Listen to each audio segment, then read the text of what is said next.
terms of your experiences or your encounters, whether it's voluntary, involuntary, whether you are, are you accessing your mountain and administering the kingdom from there?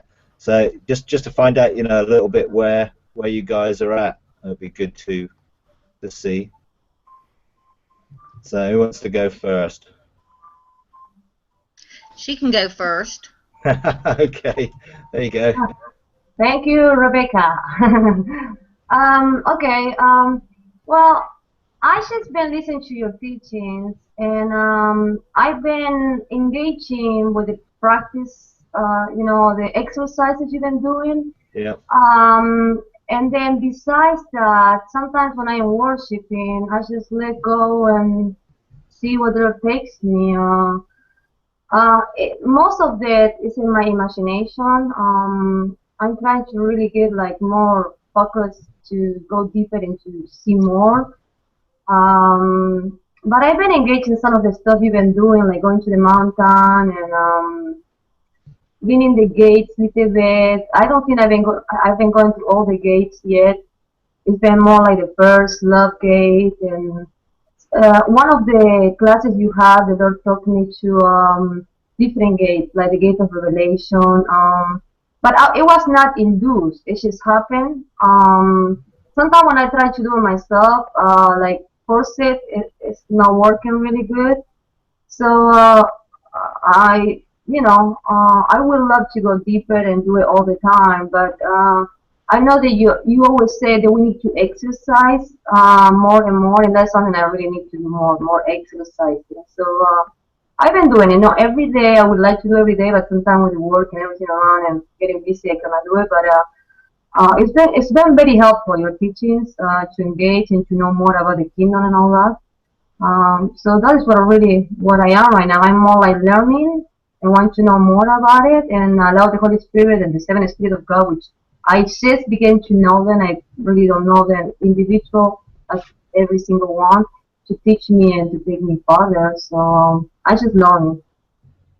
So that's where I am right now, Mike. Okay.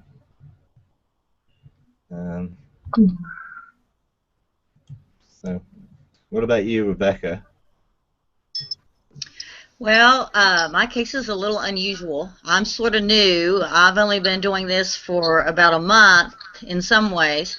I run a soaking prayer room, so back when Toronto started all that and the accreditation through them, so I've had a lot of encounters, but they weren't with a purpose.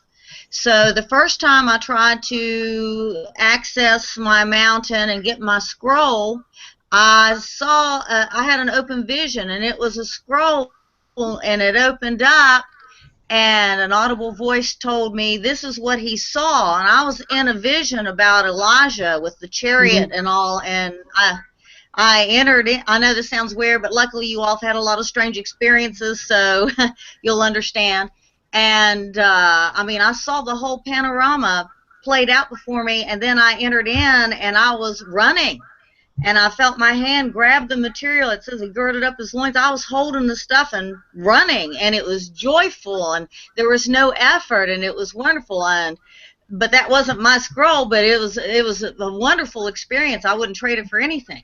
The second time, because I've been listening to your teachings and trying to follow them, I've been in the garden. I felt wind in the garden, and had a wonderful experience. But the second time, I did do the experience of where first I saw some kind of demonic thing, and it opened up his mouth like it was going to swallow me, and I just sort of blew that away.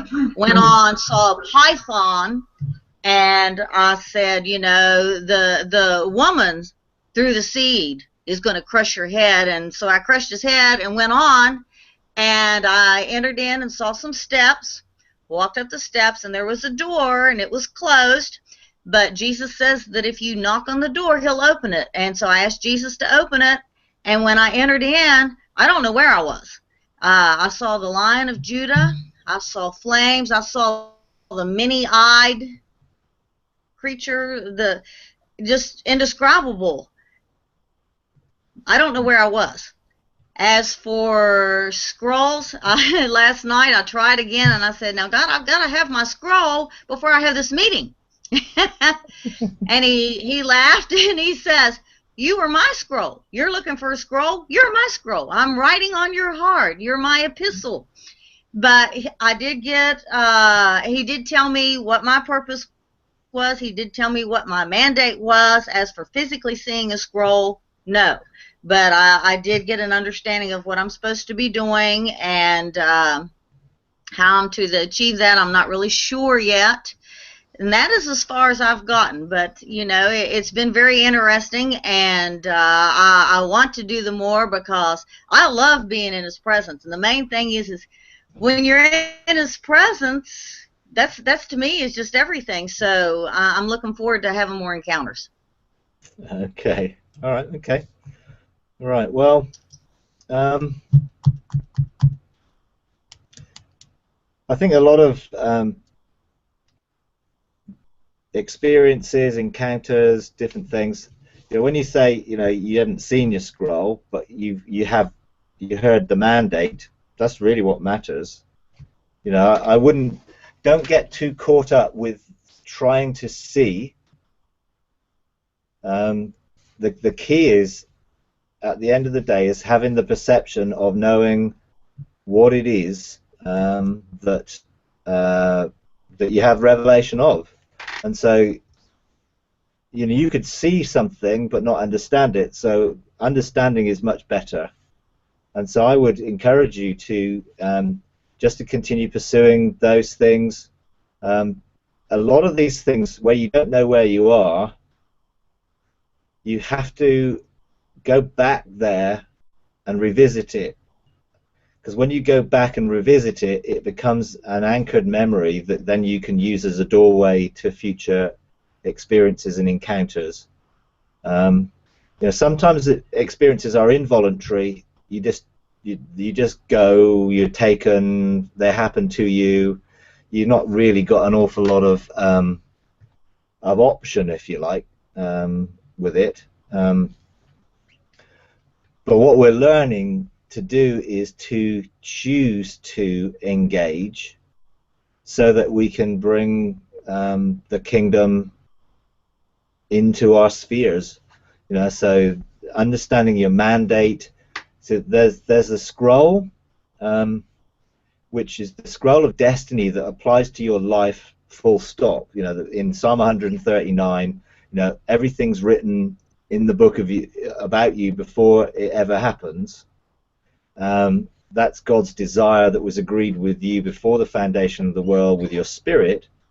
And as you say, that gets written onto your heart so that then your heart and spirit can come into alignment and you begin to get drawn towards those things that are on your destiny scroll. No one sees all their scroll all in one go. It would be impossible. You know, I have seen it all opened up, but I couldn't possibly take it in. It just focused in on one little thing. So the key is, okay, what's the mandate? Now, you will get different scrolls for so many different things in your life. Because a scroll really is just, hey, here's an authorization to do something. And, you know, when you go and engage the river of life in heaven, when you go to the tree of life, and the leaves are like scrolls, and you can take those things and receive them into yourself.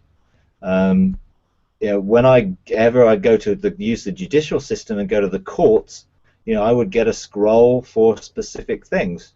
So there's lots of different scrolls that are applicable in different situations that just give you authorization to do something. And you learn how to get that authorization outworked. So if you've got a mandate and you've got a scroll, you can go to the court of angels and you can get angels assigned to that scroll to go before you to prepare the way for it. Just like God had something he wanted doing with Ahab, you read it in the Old Testament, and he went into this council court and basically said, okay, we want to deal with Ahab, who's going? And one of the angels said, yep, me, I'll go. And so we can take a scroll into the court of angels, and we can get angels who say, yeah, I'm going to be associated with that particular area of ministry, or could be a very specific thing. You know, sometimes a scroll can be one thing you need to go and do, and you're authorized to go and do it, and that's it. So that there's a lot of different ways of understanding what scrolls are and how they work.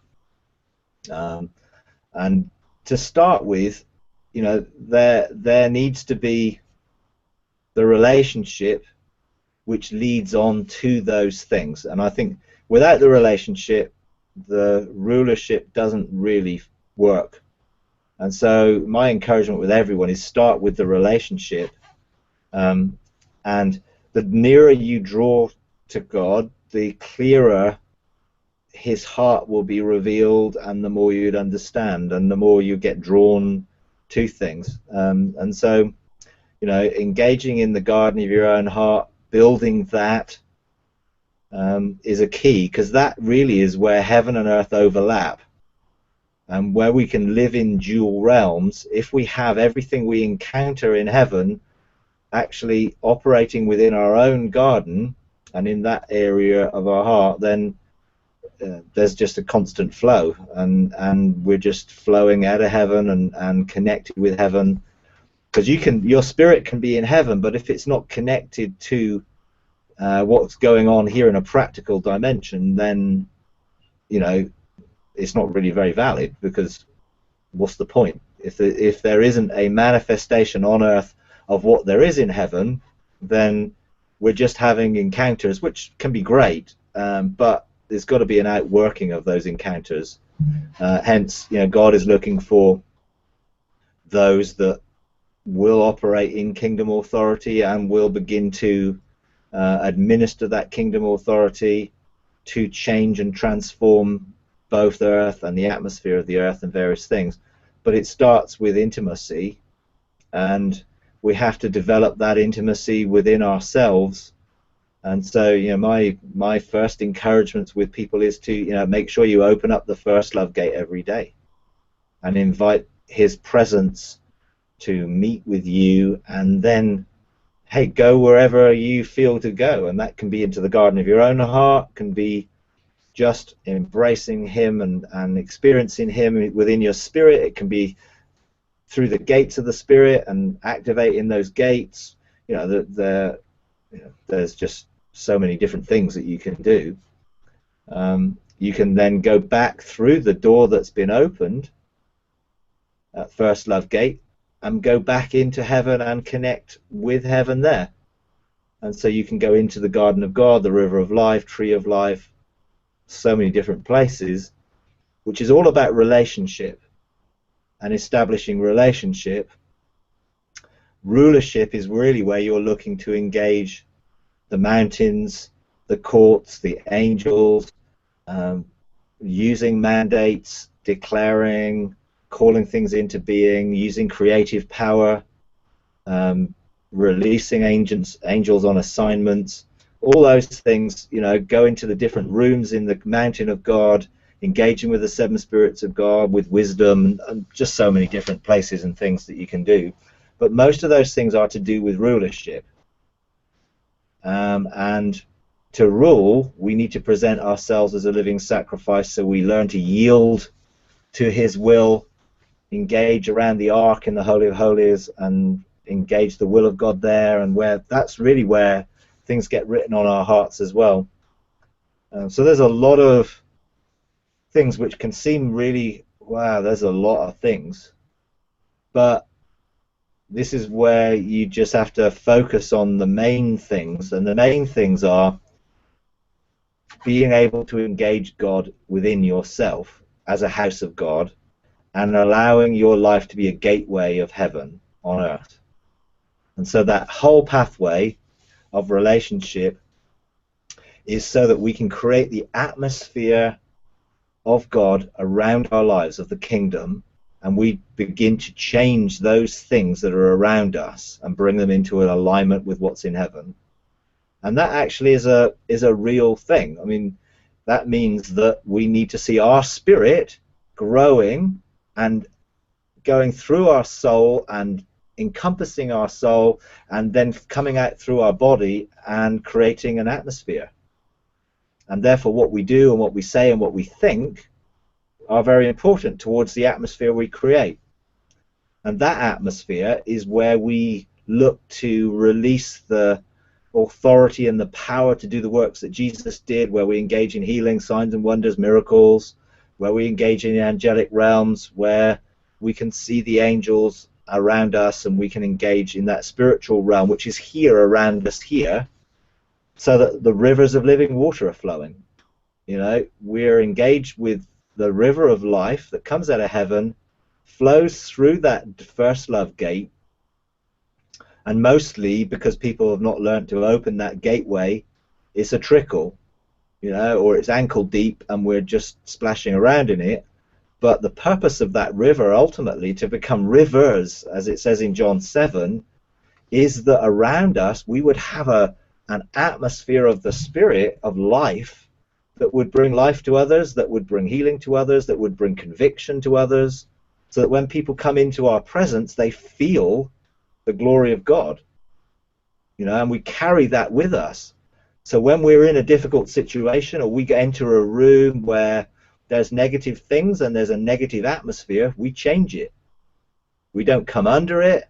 We're not affected by it, because we live as ambassadors of heaven on earth, and we live under a different judicial system. You know, we are, in natural sense, ambassadors of a country. They don't live under the rules of the country that they're ambassadors to. They live under the country of their ambassadors from. Hence, an embassy of a nation in a different country, I don't know, say your nation and you have maybe the British embassy in the US, that British embassy is a piece of Britain in the US because it functions under the laws of the UK, not of the US. And the same with your British United States embassy in the UK. It lives under the laws of the US. And so where we are, we carry the laws of heaven, and wherever we are, we live under a higher judicial system, so that we are not subject to the laws that operate in this world. We're bringing heaven to supersede those laws, because they are higher laws. So the laws of the Spirit are higher than the natural laws. So that means I can do miracles which supersede the natural laws. And we have to learn how to do those things, but we can. And so we are carrying around us literally an embassy, if you like, of heaven, and therefore we have to flow from heaven around us. And all that stuff is basically very practical. It's engaged in this realm, but it's engaged with the spiritual realm around us. But when we engage in heaven, in the responsibility stakes, and to look at ruling, we're looking to do things there so that they can be manifested here. Now that sometimes can be through our lives, but also we can have a sphere of rulership, which if we have 7 spheres, 7 mountains, then that can be within our family, it could be within our workplace, it could be within a ministry, it could be within a gift area. It can be lots of different things where God has mandated us authority to rule, and we need to make sure we rule in heaven, because it has to be on earth as it is in heaven, and therefore we're responsible for creating the as it is in heaven. So we have to learn how to function in the courts, how to operate with wisdom, how to decree, declare, call things into being, move mountains. You know, the things that Jesus said, you know, you can speak and move mountains.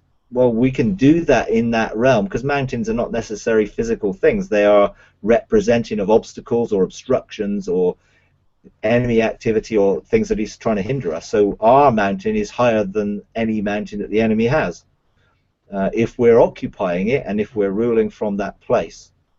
And so some of it is you can learn those pathways, but it doesn't happen instantly. But you can learn them quicker because others have gone there and have opened the pathways up. When I first engaged with some of the Ian Clayton's teaching, he was saying, well, this took me 18 months or 2 years to do. I found I took his teaching by faith, applied it in my life, and I could do it in 2 weeks, which is what happens when a doorway's open. So, part of what I feel called to do is to open doorways for people to go through and to engage quickly themselves, but it still takes, practice, and you still have to do it. Every day I open my first love gate. Every day I engage with God and I look to see where is it we're going to go today. I yoke myself to Him so that I'm not doing my own thing, but only what He wants me to do, and I actually do that. And so then I surrender every day as a living sacrifice. Now, when I learned how to do it, I was taking an hour to do those things because I was opening gates and I was practicing what it meant to engage my spirit with my soul and get my soul in line and engage my body outwards. And then, in heaven, I was learning how to engage the different realms of heaven by presenting myself to Jesus as my high priest, and He would then begin to prepare me. But there was a lot of preparation to do so. He would show me things that I needed to deal with, and as that process went on, it became a pathway that now I can go anywhere into those places I've previously been by choice, because they are anchored very clearly within my experience. I've revisited those places, I've meditated on them, I've learned the pathway of the Spirit, just as I've learned many pathways. I don't think about how I drive to work every day. I get in the car and I automatically go the right direction and end up at work. I don't even think about it. I'm sort of aware of the road, but I'm really not thinking about where I have to go, at all. And it's the same with the Spirit. Those pathways that we practice and we develop become just like that. We can engage in any one of them at any time according to what God wants us to do. I go before the ark every day, and I want to come into alignment with what God's will is for me today. Now that is, of course, going to line up with my overall destiny, but actually, is there anything I need to know today? Is there anything He wants to show me today? And if there are specific things, then I'd go and find those specific things out. If there are general things, that's where He puts them on my heart. I recognize them during the day. And then from there I can go to my mountains and begin to dictate what He's told me and call it forth, release angels to go before me. Sometimes I send my angels ahead of me to prepare the way, particularly if I'm traveling or if I'm doing something. I engage with them, but I've learned to engage with them over a process, so I'm pretty much in tune with them often, and they also are in tune with what I'm doing. So there's a real relationship that needs to sort of develop in it all, but we have to learn. And it's like, what would you like me to help you with? That's bottom line. I'm here to help you, so anything you'd like me to help you with, I'm willing to be engaging in that. So just let me know if you've got questions, or if you want to engage somewhere, feel free.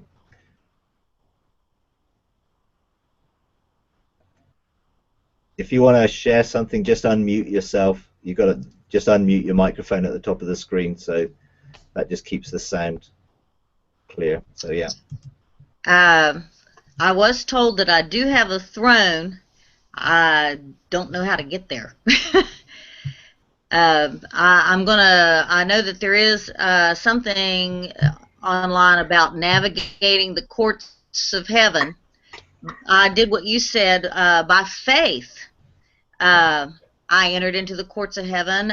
We had a prayer request, and so I went to the courts of heaven before the righteous judge and judged. She has cancer, and it worked. But then when I was speaking and decreeing healing to her, I could tell there was like a wall. So I haven't seen her yet, but I asked for help from wisdom. I asked for help from the Holy Spirit, and I saw a helix. It was in her generational bloodlines, and so I went through that and everything, and then I was able to release healing. So like I said, I'm doing things maybe piecemeal, but it's working. I'm getting somewhere. Yeah, sure. Yeah, I mean, a lot of this stuff, you know,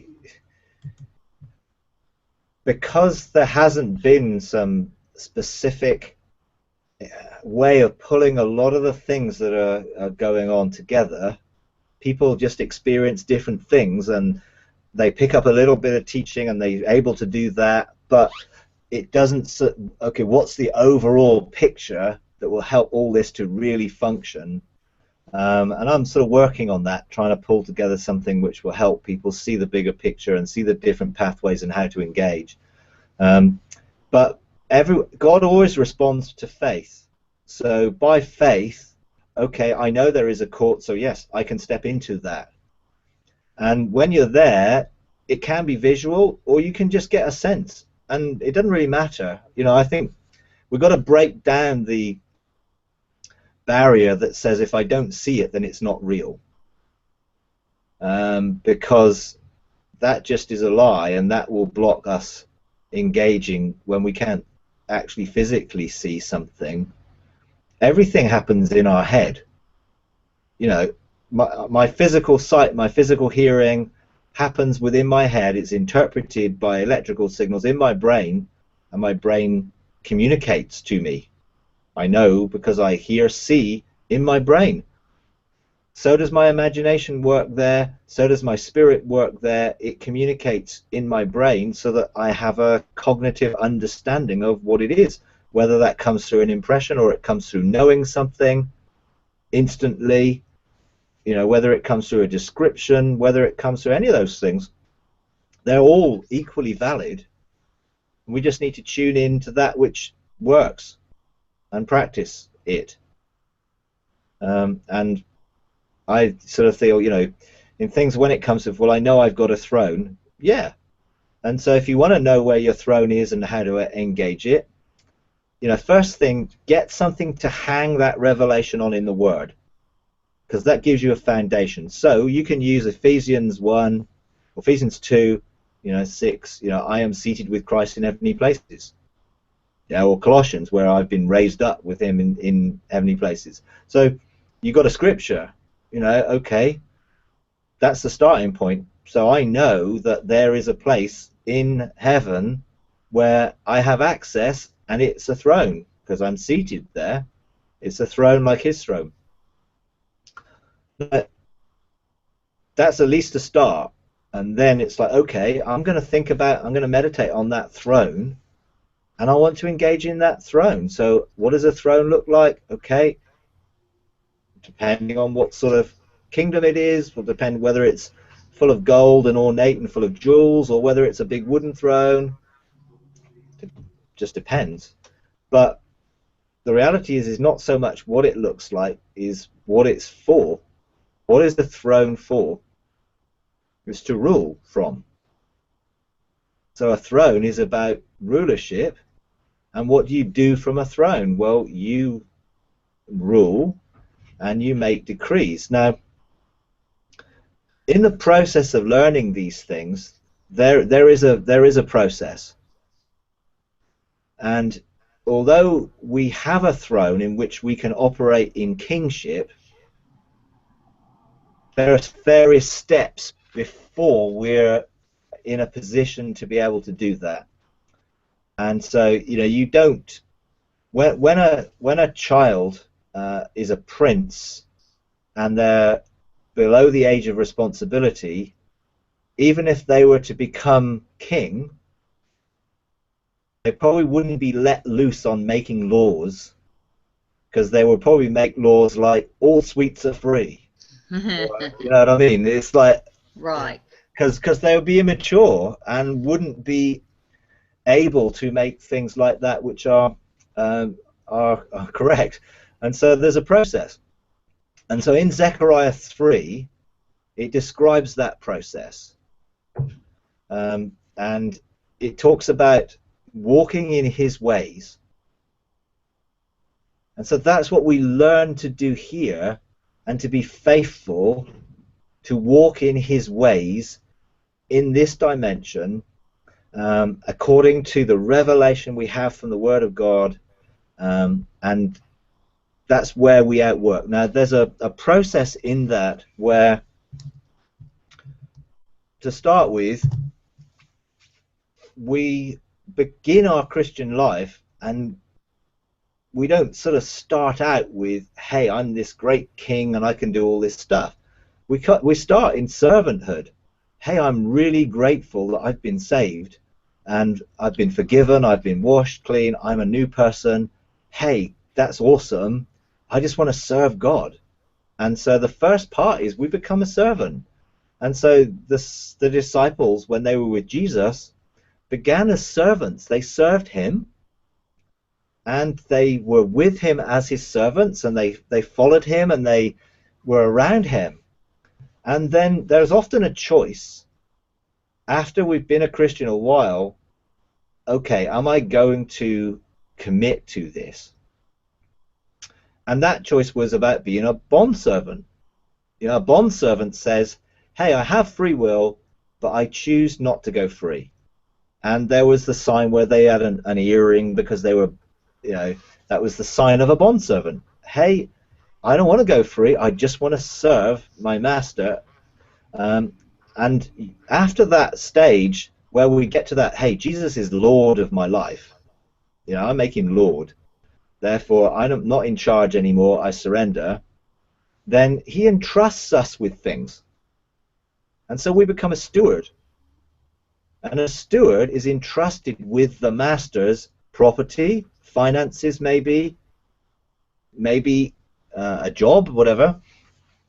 So usually we go through a process where we get given things by God to do. Ministry, maybe our gifts start to be unfelt. Maybe we get a place in church in terms of leadership, or we may get called into a healing or whatever it might be. But we need to be faithful stewards. And again, it says in the Word, those who are faithful with little, more will be entrusted to them. So as we begin to be a faithful steward, and some of that is making sure that he gets the glory, and we don't look to do things for our own motivation, so the process sorts out our hearts so that we're not in it for ourselves, we're not looking for recognition from people, but just want to serve God. In this process, a lot of change and transformation takes place, because we learn it's not about us, it's about him. Then when there are a lot of people in that position, you know, a lot of Christians are in that place where they have some sort of ministry, some sort of stewardship, they're doing things for God, which is great, but he wants us to go deeper than that, and that's where the friendship comes in.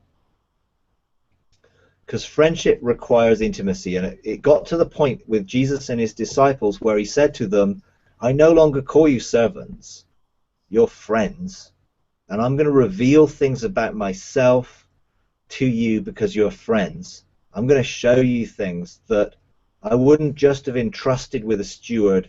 I'm going to reveal something deeper of who I am to you as friends, and that's the place where we build this relationship pathway, where we begin to engage with him on the inside, where we develop intimacy, where we develop hearing his voice more intimately, hearing his heart and feeling.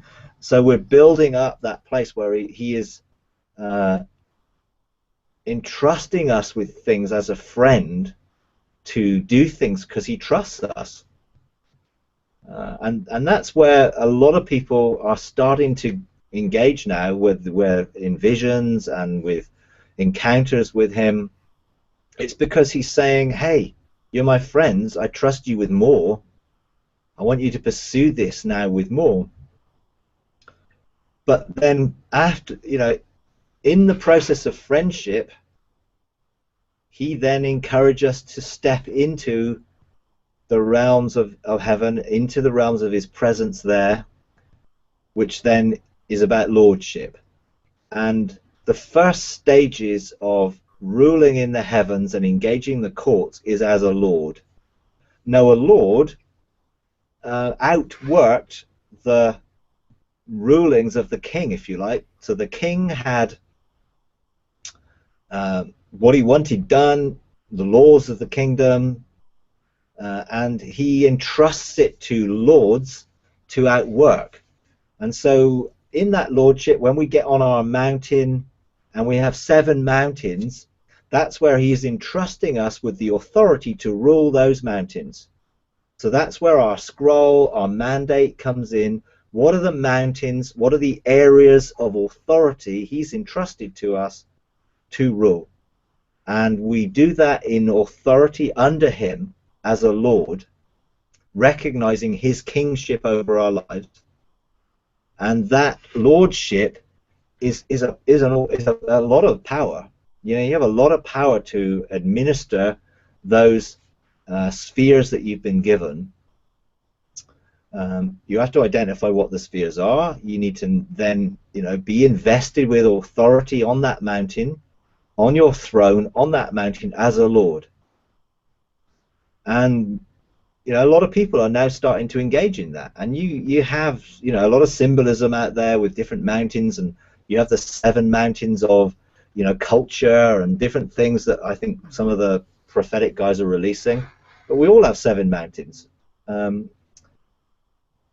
Once we begin to function there as a lord, and we begin to know how to rule on our mountain, what to do there, how to engage the angels there, how to get strategy from the courts that we've got access there, then we begin to function. And we then get access into different things in that realm. Now that's where most people are starting to engage. But after that, once you've been faithful into that area of lordship, he will then take you to a higher level of authority in the realm of the kingdom of heaven, and you engage in kingship. And that's where you begin to get access to making your own laws and decreeing your own scrolls. Now, they're obviously all going to line up with the destiny that you've got, because they're coming out of your desires of your heart. But that gives you authority to do things differently. That's when you're actually on your mountain and you have that authority, then that's really where the 7 spirits of God really start to teach you about what it is to rule, how to rule, where you start to engage wisdom, because wisdom teaches kings and teaches princes and teaches nobles how to rule with righteousness and justice. And it's all about the kingdom of righteousness and justice. And without relationship, that will never take place.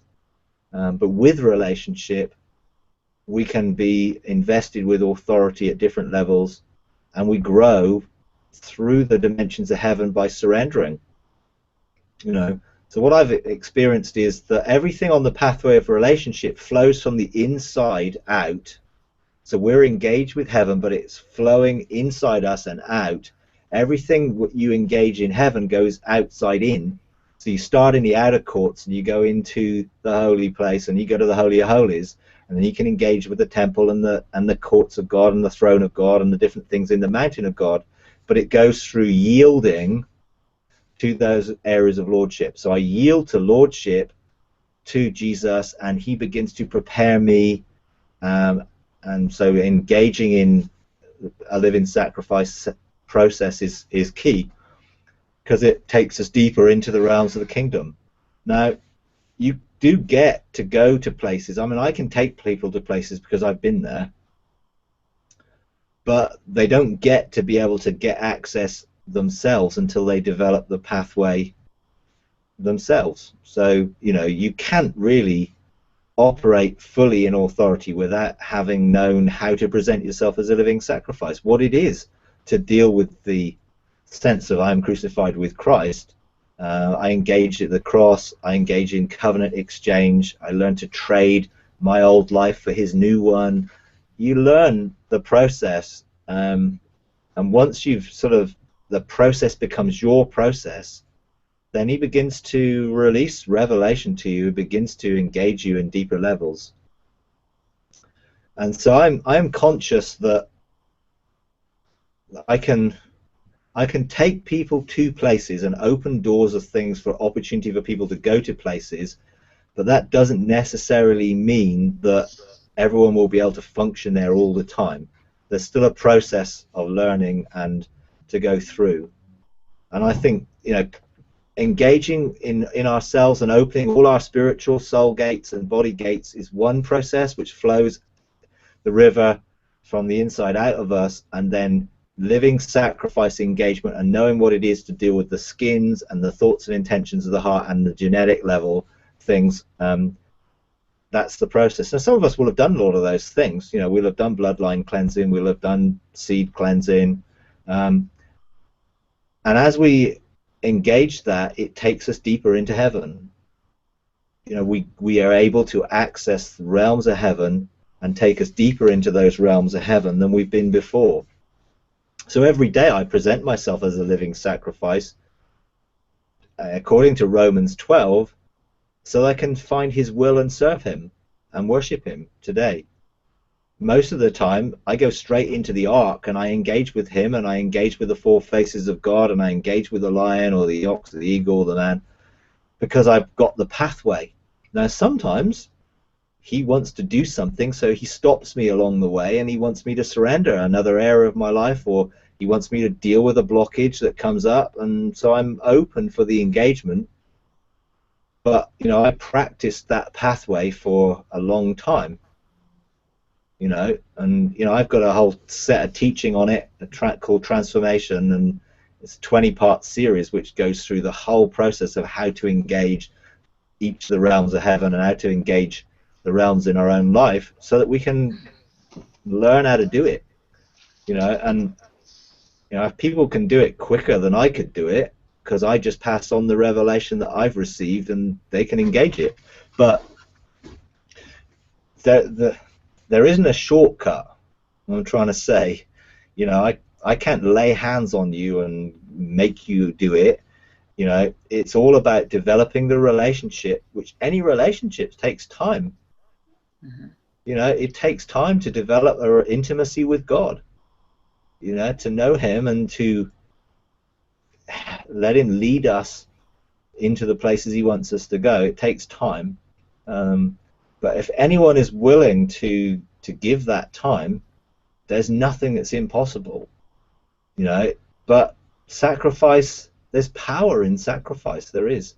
And as we present ourselves as the living sacrifice, it releases power into our life to transform us, and then it gives us access into the realms of heaven to administer the kingdom.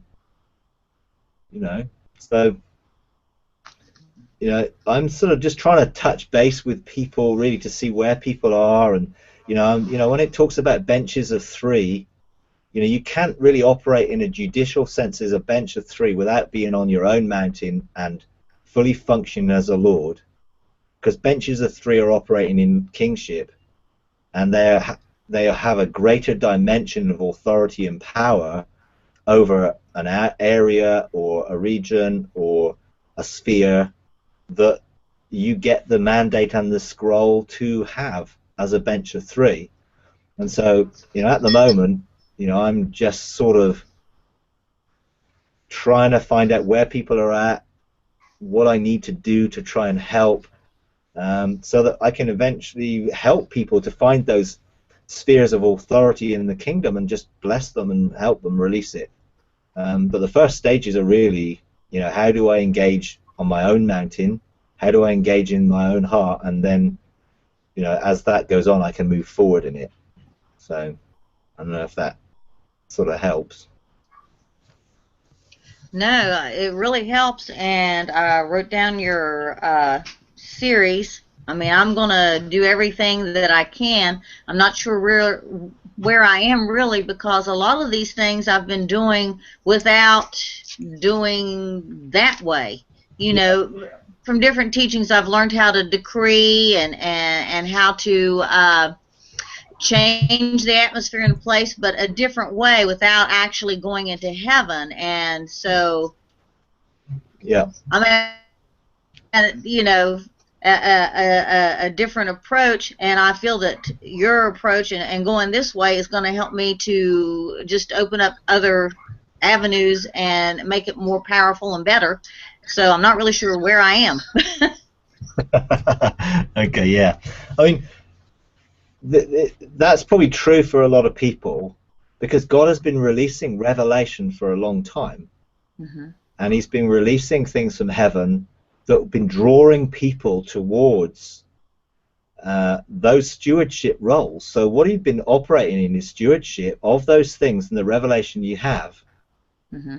And as you've been faithful with that, he will then start to entrust you with, now you have a greater sphere of power to do that. And so, you know, a lot of us have been operating in this sphere, and we have had positive outcomes to that, and we can see fruit from it and everything else. It's just what God wants is to take us to a higher level of authority, so that that can be multiplied and outworked, you know, on earth as it is in heaven.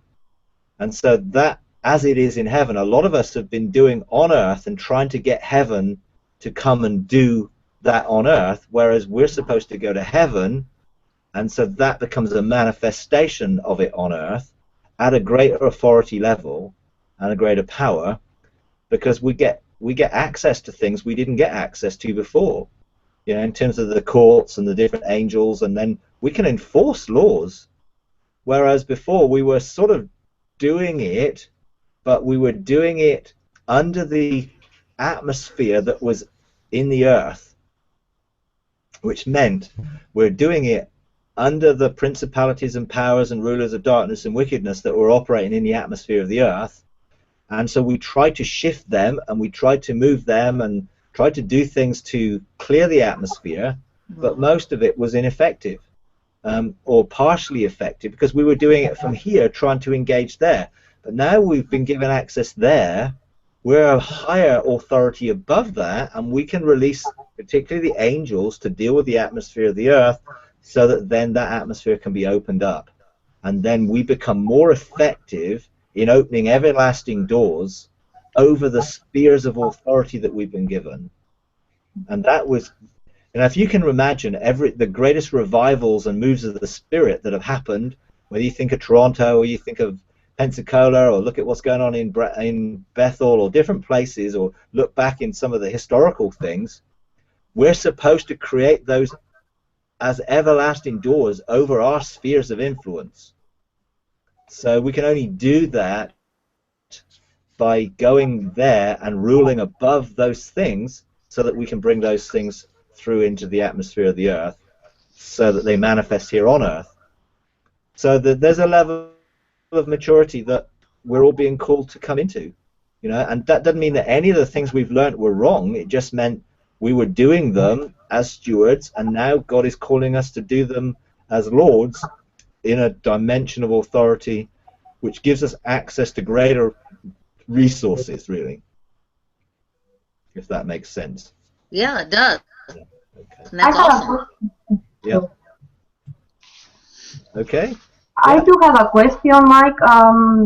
You were talking earlier about the court of angels. That when the Lord gives you a scroll, you can go there and you can present it. I never hear that before, and I did have like an encounter like maybe 2 weeks ago, in which 1 or 2 weeks ago, in which I was with the Lord, and it wasn't a place I never been before, and there was waterfalls all around me, and a scroll was given to me, and then I hear commission. But when you mentioned the court of angels, I was wondering if I'm supposed to do that. I'm supposed to take that scroll to the courts of angels and ask them for who want to be a part of that. That's Yeah. what you meant? Yeah.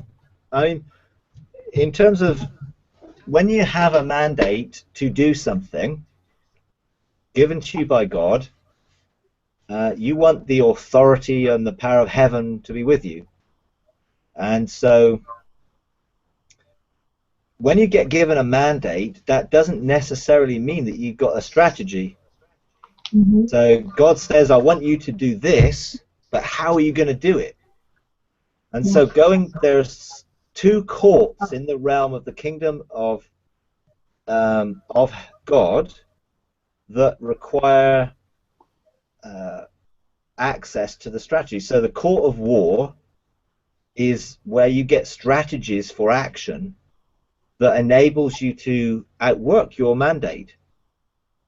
So you will get specifics and a strategy for how to do it.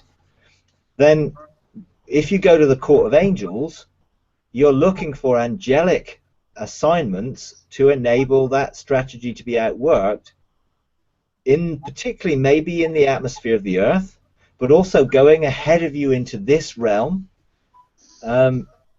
because I think Abraham he sent his servant to find a wife for his son Isaac, and he said to the servant, the Lord will have sent an angel ahead of you to prepare the way.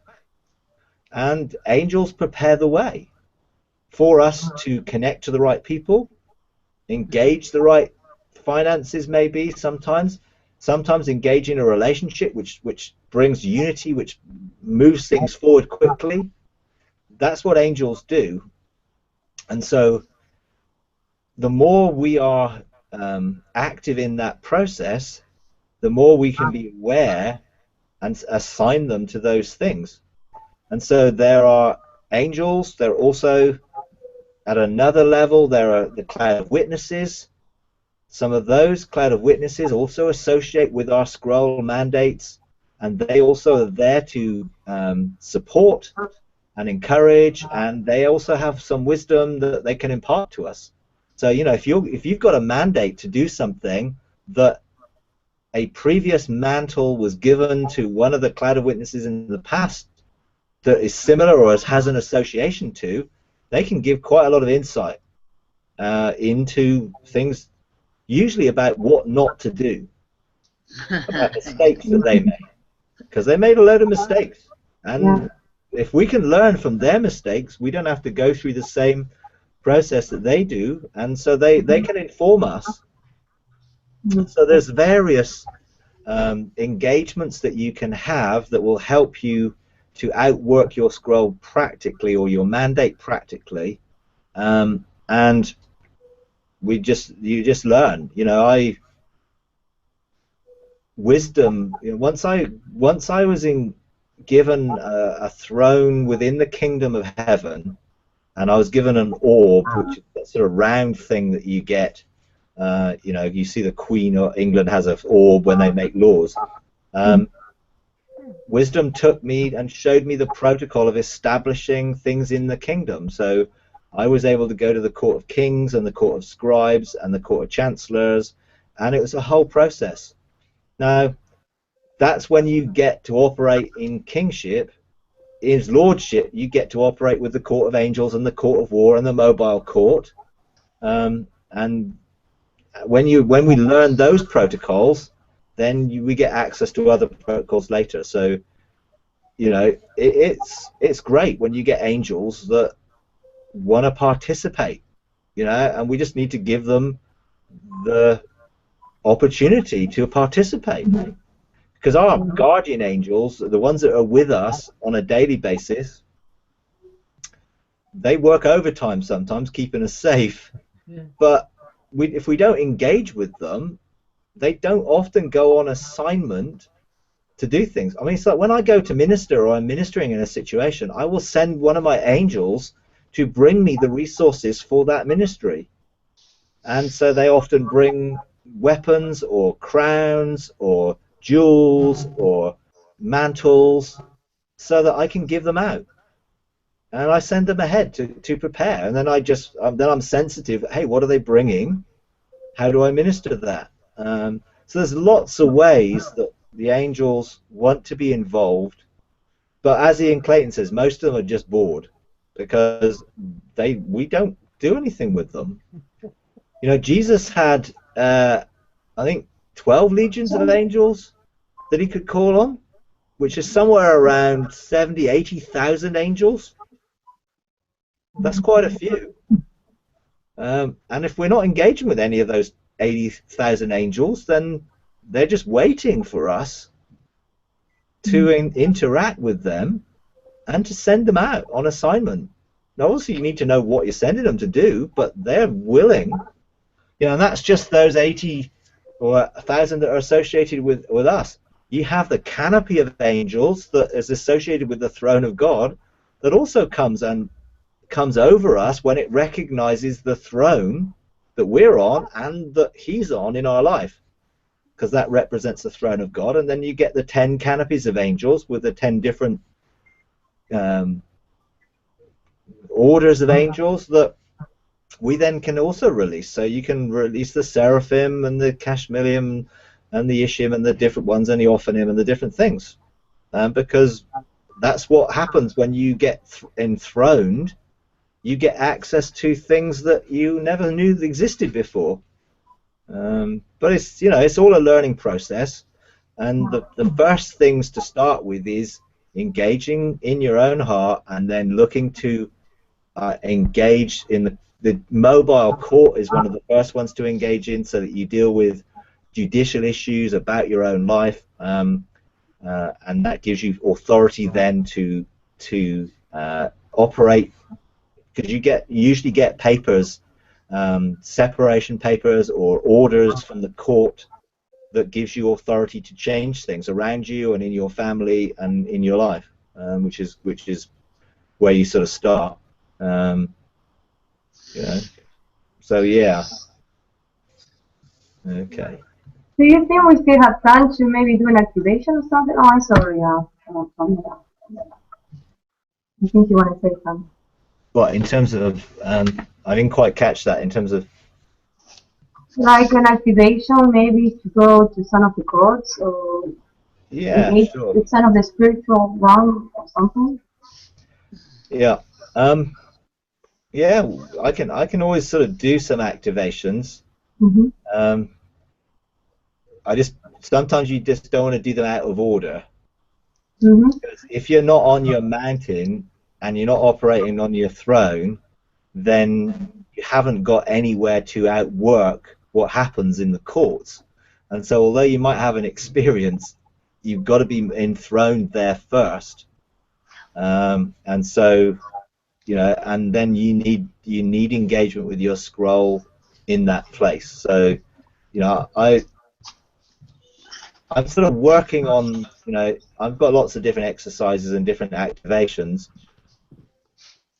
I like to start with the ones that engage the pathway of relationship, so that you can access the garden of God and the river of life, and you can access the tree of life, because that is what flows into your life, and that is what gives you the foundation then to bring rulership. Because if you've not got that source of life flowing, then you haven't got the flow that comes when you engage in heaven. So, that's probably the places where I would generally start. So, I'm happy to sort of engage there and sort of engage with the dance floor and things like that, which is a great place to go. I would love to if everybody else wanted to do it too. It's up to everybody else. Mike, am I heard yet? Can anyone hear me? Oh yeah, I can hear you. we can hear you now. I had to first, I apologize because I had to reload everything in this brand new computer, and I missed much of what was being said. And I came in right when you said you were to gauge where everyone was. And I had a couple of questions. One is, when you've experienced many sovereign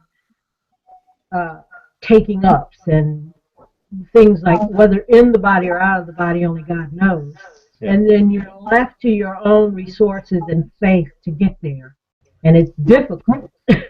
What do you do? I mean, it's one thing to go into a sanctified imagination and get the impression, and it's another thing to actually look around and, wow, I'm here. You know what I'm saying? Yeah. Does that make sense? Yeah, it makes sense. So it's real difficult. in valuing some of the impressions when you've been on the sea of glass, you know? Some of those gentle impressions and those, it's a hard thing for me to value those, even though the Lord is showing me that they are real, but, you know, he's confirming that those gentle impressions are important. But when you know, all of a sudden everything around you changes, you place a higher value on those experiences. I mean, does that make sense? And is that correct? I mean, I'm having trouble with the accessing by faith because I've been taken sovereignly so many times. Yeah. Yeah. Well, what you have to learn to do is to be able to go when you need to go. Okay. And so if you're only relying on the experiences which are involuntary and just happen, then you're not going to be able to go to your throne or go to a place that you want to go to unless you get taken there. And right. So those experiences are just, they are forerunner experiences that encourage us that these places do exist and that they are open to us. And I had all those, you know, and I can't make that happen for somebody else.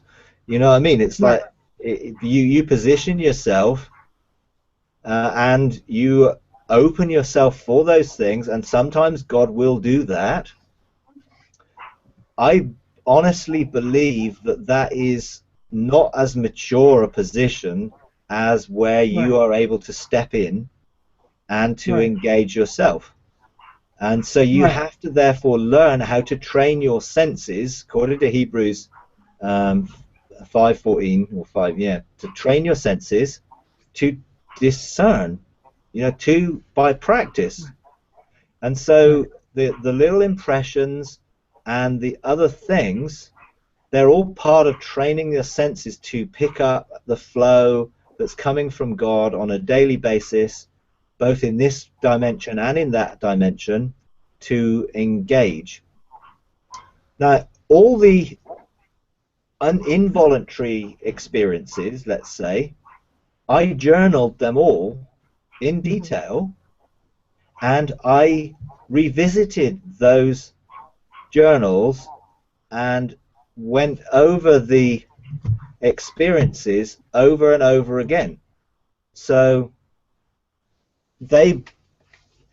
if you have an experience and you don't do anything with it, it's use it or lose it type of thing. So I would take the experience, I wrote it down, I then would go back and meditate on that experience to learn how could I access into that experience myself rather than being taken into it. And so I would use the eyes of my heart to picture that experience again, and what I found was I was going back into the experience by activating my senses to engage in it. And so my first experiences were around certain waterfalls or rivers, and so then I would take that experience and I would think about it first of all, because you start by thinking about fixing your eyes on it. Then you begin to open the eyes of your heart and begin to engage in it, and then you begin to enter into it. So the initial experience, you anchor that experience in your memory by going back and revisiting it, because what that says is, hey, this is a really important experience, and then my brain forms pathways to that experience because I repeat it in my thinking and meditating and reading it, whichever way you do it. Then what I found was I was starting to engage in the experience, and I would begin to be there again and begin to see things. But I learned that actually I was could do it differently. So whereas, okay, it seemed like a first person, I am there, everything is really vision, because I'm in a trance and I'm completely unaware of my surroundings because I'm in a trance. I then was actually, here I am sat in my chair with my journal, I'm thinking about it, I close my eyes, I am still aware that I'm in my room, but I begin to enter into the experience, it firstly in my imagination, and then in my spirit I began to know where I was and feel it and sense it and perceive it. And so that is not less, that experience isn't less valuable than the first encounter. The first encounter just became an anchor and a doorway, and I used that to develop being able to step into those places when I choose to, when I need to. You know, a lot of it isn't about just because I want to have some fun. You know, I don't go to a court. I can go to observe what's going on, but I go there when I have something I need to do. So I learn to step in when I need, according to, hey, I need to do this, I need to direct this, I need to get an angel here. I go because that is according to my mandate for the day or for my scroll or whatever. But I've learned to use the other experiences, and those people who have none of those other experiences can still engage by getting a scripture. Okay, here's a throne, here's what the throne of the Lord, and I meditate on the scripture, and that opens me up to engage in the thing. So there's lots of ways of doing it, you know, and they're not right or wrong, they're just what works for us, and we need to find out what works for us.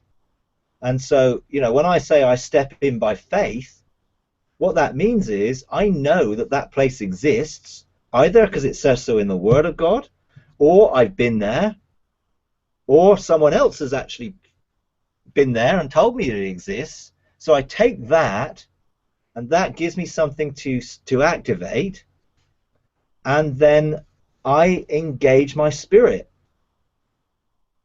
and I then sometimes see clearly, sometimes I perceive, which is just as clearly, just in a different way, and sometimes I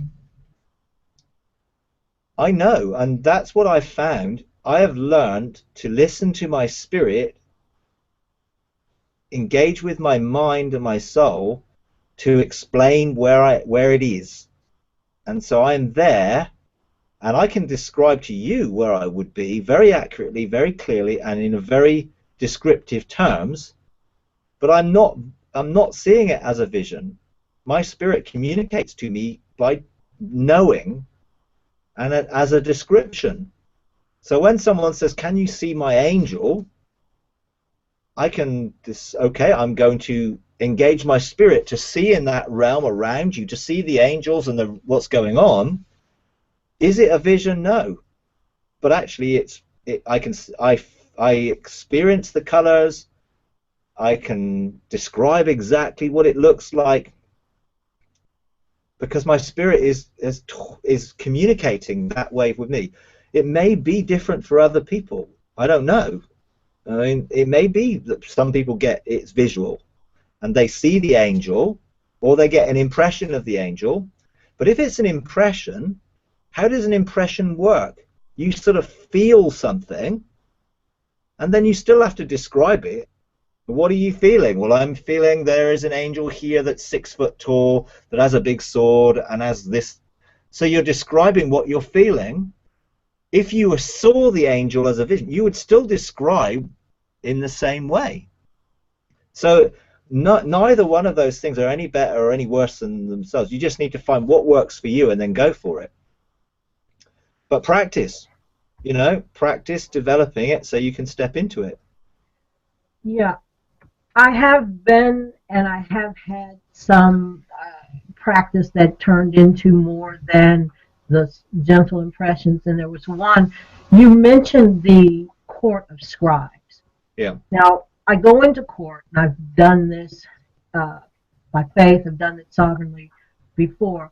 But one time, the most recent time, I was actually stopped by a scribe and signed in, and it had never happened before. And it was, does that make sense? I mean, I was like, well, what is this? Why am I being stopped? I've always been able to just, like rush in, and now it's like there was another level of protocol, which startled me. Yeah. Have you? Yeah. And is that the court of scribes? I mean, it was actually a scribe right there, stopped, hold on, and it was strange. It was real strange. Yeah, sure. I'd never experienced that before. In a lot of those things, the symbolism of what takes place is what we need to tune into, because many things happen to impress on us something. So I've never had to sign in when I've gone into any of the courts, but there have been things that I've had to do which are the same principle. Hey, you're going in here and you have to be authorized and you have to be acknowledged. So there's a recognition that you get recognized as having right of access. And so probably, when you sign in, what that's just showing you is, hey, they're recognizing you, but you also need to know that you are recognized, and what you hear that you have to be accountable for. So you can't dip into this place and dip out without anybody knowing, and then do some stuff, and hey, there's no comeback. So you've got to do things and be accountable. So that is really probably what it's showing, that you have a authority to go, but you're also accountable for your actions. So in signing in, you're basically saying, hey, I agree to the conditions of this court. So I agree to abide by the process and the protocol of this court. And so lots of times we get shown things, but we're not actually doing anything yet, we're just observing. And so a lot of observation is, we're seeing the protocol, we see some of the things, and we're sort of being taught and discipled a little bit into what it is. But then when you mature, hey, now this is your access, you're coming under your own name, not under anyone else's name. And so probably that's probably what the experience was about, and because it was showing you something and you learn to pick up on those things, then when you meditate on them, you get the revelation about what they're for. So it's like, I interpret things a lot, and I interpret dreams and things because I've meditated on a lot of the things that God has spoken to me about, and asked him, well, what is it? When I saw that, what did it mean? I saw a dream, I had a dream, or I saw a picture or whatever. What does that mean? I meditate on it, God shows me what it means, then I learn to interpret the symbolism by going back and asking him what it means. So when something like that happens, which you feel is significantly different, then I would go back to him and say, okay, can you explain this to me? What was the significance of me doing that? Do I need to do that every time? What do I need to learn from that which will help me in the future to engage easier or better, or making sure I understand the significance of what I'm doing, where I'm doing it? And so there's lots of things that happen like that, but the first time I go anywhere, I miss, because I'm too gobsmacked about, what's going on, what's this, wow. And so I miss a lot of the detail, but because I journal things, I go back and then I pick up the things I didn't see the first time, because I look again into the situation, and I get revelation of what I missed and the significance, because I meditate on it and I go back, and I don't take any experience lightly. I want to take it back to God.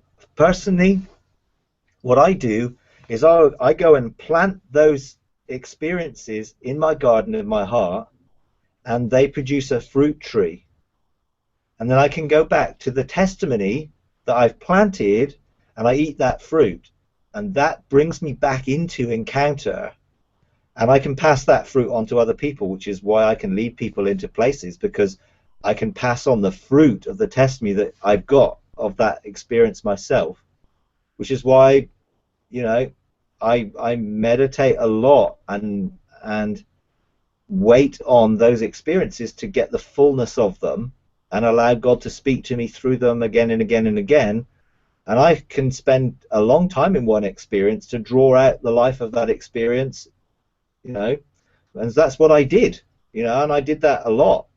You know, I would spend hours going back and meditating, but I'm supposed to, because I've got to help other people understand. So that's part of what I call to do.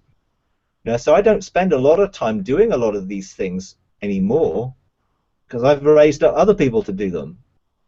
I just get fresh revelation of understanding of how to explain it and encourage people to participate in it.